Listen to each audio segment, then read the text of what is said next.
Pernah nggak sih kalian mendengar teori-teori dari seorang YouTuber yang dimana ini adalah cara jam kerja jam tayang biar teman-teman cepet untuk monetisasi. Ini adalah cara kerja gimana teman-teman bisa menjadi YouTuber sukses. Ini caranya bagaimana teman-teman bisa mencapai 4.000 jam tayang dengan cepat. Nah, pastinya banyak banget kan dengan hal itu ya. Ya nggak perlu gue sebutin satu-satu lah, tapi teman-teman udah paham semuanya. Dan pada intinya teman-teman harus tonton sampai habis karena gue bakal kasih tahu ke teman-teman kalau misalnya itu semua fake ya. Itu semua fake dan teman-teman harus paham dengan karakter channel kalian sendiri. Nggak perlu ngebandingin dan nggak perlu compare dengan channel-channel orang lain apalagi yang udah besar. Oke, welcome back in Faris Jenong. Nah, jadi kali ini gue mau sharing ke kalian kalau misalnya banyak teori-teori para YouTuber yang udah mereka kasih ke kita, dan kadang ketika kita mengaplikasikan ke channel kita, kadang itu nggak berhasil atau nggak worth it. Nah, kira-kira itu yang salah siapa? Nggak ada yang salah guys. Mereka itu bener ngasih tahu ke kalian dengan caranya mereka sendiri. Dan kalian mungkin itu belum rezekinya aja. Ada kata istilah yang dimana kalian itu bisa mengikuti caranya, tapi nggak sama dengan rezekinya. Nah, banyak kayak gitu. Dan ini terjadi di YouTuber gaming juga. Jadi di YouTuber gaming, gue dulu itu belajar dari Bang Windat, dari cara bermainnya. Awal-awal main Free Fire, habis itu main ini. Tapi ternyata rezeki gue sama Bang Windat itu berbeda. Dan dari situ gue sadar kalau misalnya ya kita bisa ngikutin cara orang lain, cuman kita nggak bisa ngikutin rezekinya dia sendiri. Mereka itu orang-orang yang udah bener-bener lama di YouTube, paham dari YouTube, bagaimana caranya di YouTube. Nah, sedangkan kalian kebanyakan sebagai YouTuber pemula dan kalian nikmatin aja prosesnya gitu. Jangan sampai teman-teman ketika teman-teman ngikutin dan sering bilang, wah kok dia tuh channelnya kok cepet banget ya, sampai-sampai aku nggak bisa ngikutinnya, sampai-sampai aku nggak bisa kayak dia. Nah, jangan kayak gitu guys. Kayak gitu teman-teman bisa frustasi yang ada dan ujung-ujungnya teman-teman bakal mundur atau malah menghilang dari YouTube tiba-tiba. Nah, hal itu emang sering banget terjadi sama YouTuber pemula karena mereka tuh sering ngebandingin channel sendirinya sama channel yang udah gede atau channel yang masih kecil tapi diurus sama orang-orang yang udah gede. Nah, gitu ya. Beda ya antara channel yang kecil yang benar-benar dari nol sama channel kecil yang udah benar-benar yang diurus sama orang-orang yang udah YouTube-nya udah gede. Nah, kurang lebih seperti itu guys ya.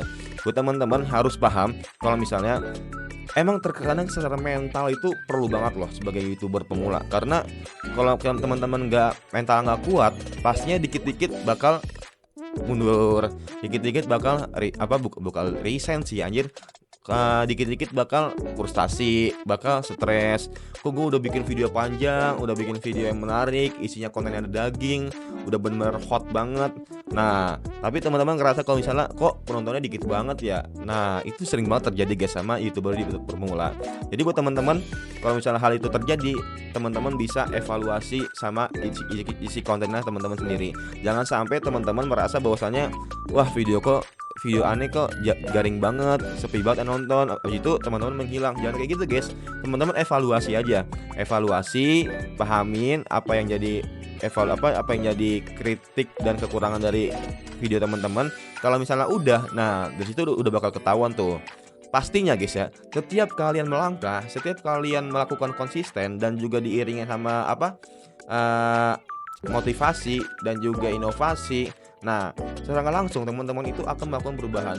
Coba lihat dah YouTuber yang udah besar. Pastinya di video pertama mereka itu ya itu cringe atau garing gitu. Nggak langsung kayak editingnya bagus, thumbnailnya bagus. Pasti semuanya dari cringe atau aneh lah. Nah, kadang suatu yang cringe itu juga bernilai sih kalau kata Bang Jerome Pauline ya. Nah, makanya itu buat teman-teman, kalau misalnya kalian itu sebagai YouTuber pemula dan merasa gagal menerapkan semua teori-teori dari YouTuber yang udah gede, ya sebenarnya teorinya cuma satu sih, konsisten, mentality, dan juga inovasi. Itu aja kalau menurut gua pribadi ya. Karena nggak ada teori-teori dari kalian itu harus ngupload di siang hari, kalian itu harus ngupload tadi malam hari, kalian itu harus pakai hashtag ini itu. Buktinya kalau misalnya kita ngupload di siang hari, ada YouTuber yang udah lama dari kita, dia ngupload di malam hari tetap aja FYP. Ada juga kita disuruh bikin hashtag yang banyak, pakai hashtag yang relevan. Tapi ketika kita menerapkan hal itu, kadang nggak viral. Tapi orang-orang lain ketika misalnya mereka bikin video yang gak ada hashtag-nya mereka viral. Nah, gitu. Makanya kenapa jangan sampai teman-teman ngebandingin channel kalian sama channel orang lain. Teman-teman fokus aja sama channel kalian sendiri. Apa yang bisa diambil dari video orang-orang itu, teman-teman ambil aja yang manfaatnya. Dicoba nggak apa-apa guys, dieksperimen nggak apa-apa. Semakin lama teman-teman bakal tahu kalau misal, oh ini ternyata nggak cocok ya, aku ganti ah. Oh ternyata ini kurang baik ya, aku ganti ah. Oh ternyata yang ini kurang bagus ya menurut aku ya, nah aku ganti ah. Nah, semakin lama teman-teman semakin sadar kalau misalnya eksperimen itu benar-benar perlu dan pastinya itu akan ngebawa channel kalian itu ke lebih baik untuk kedepannya. Mungkin itu aja guys ya buat teman-teman, pokoknya semangat terus, jangan sampai kendor karena sebagai youtuber pemula emang ujian beratnya itu mental, konsisten lebih utama, dan juga inovasinya. Kadang kita mentok, nge-stuck bikin video apa, teman-teman bisa searching aja di YouTube. Oke, mungkin itu aja guys ya dari gue ya. Semoga bermanfaat dan semoga teman-teman bisa merasakan apa yang YouTuber sukses itu rasakan. And see you next time. Bye.